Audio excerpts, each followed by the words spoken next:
حدیث مبارک کی راضی نبی علیہ الصلوۃ والسلام فرمای وای د معراج په شپه باندې ز پس کسانو باندې تیر شوم چې د اغي د شونډې په کنچیانو باندې کټ کیږي او چې کله د شونډې کټ کړي شي نو بیا هغه شانتي دوباره روغی شي نو بیا دا شونډې او دا جبه ورله په کنچۍ باندې کټ کی دا تی مکمل کټ کنو چې دا کټ کنو دا دوباره روغی شي ما د جبريل علیه السلام نه تپوسو کو جبريل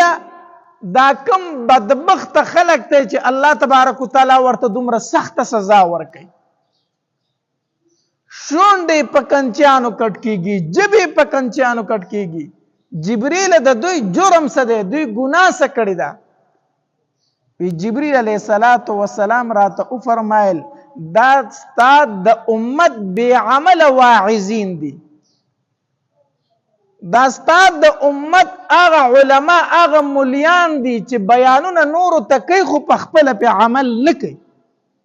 دا استاد د امت هغه واعظین دي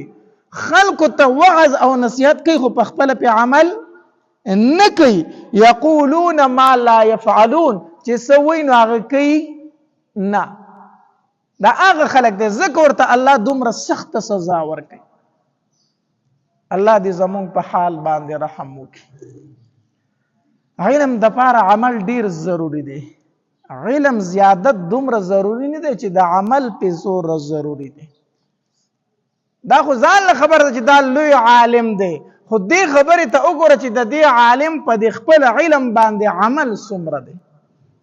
دې نه اکثر خلکو ته مونږ وایو هغه وي مونږ ته دعاګانې کوي مونږ ورته مونږ به درته یقینا دعا کوو خو تاسو مونږ تم دعا کوئ چې الله تبارک وتعالى مونږ ته په خپل علم باندې عمل را نصیب کړي بلکې علما ستاسو دعاګانو ته بیا ډیر محتاج دي ستاسو په نسبت سره ځکه دا شیطان ابلیس چې دی کنه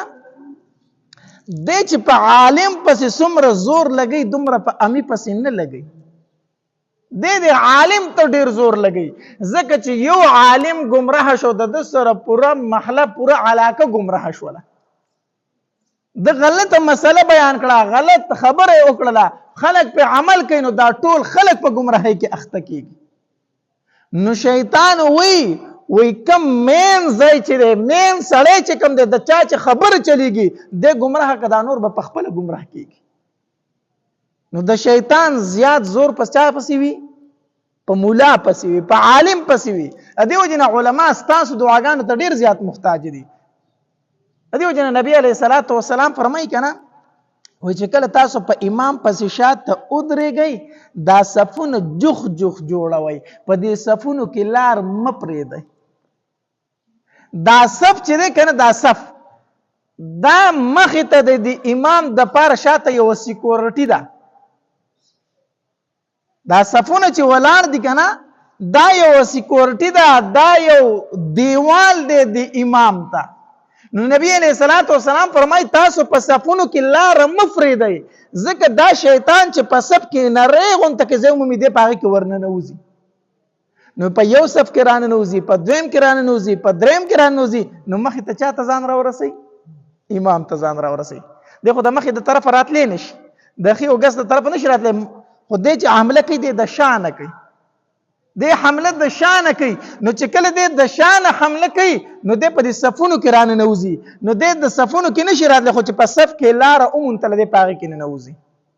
نو دیو جن نبی رسول الله فرمایي وي تاسو په امام پسې چې صفونه جوړ کړي په صفونو کې لار مفریدي په دې کې شیطان رانه نوځي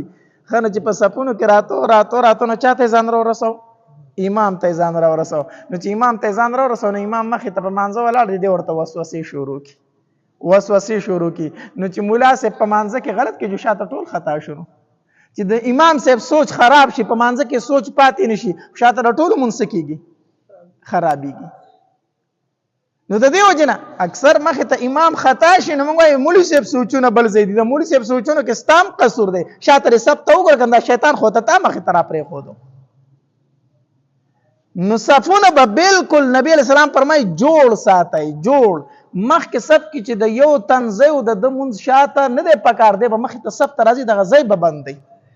لومبې اول صف کامل بیا دویم بیا دریم او صفونه به جوغ جوغ جوړوي چې په هغې کې لاره نه وي د دې وجې نه علما هم ستاسو د دعاګانو څه دي محتاج دي نو نبی علیه الصلاة والسلام فرمایي وی دا هغه علما دي هغه واعظین دي چې بل ته نصیحت کوي خو په خپله پې عمل نه کوي سزا ورته دا ورکېږي په ورځې د قیامت چې د ده دا شونډې به په کینچو کټ کېږي او دوباره به بیا رغېږي الله دې موږ د دې حالت نه وساتي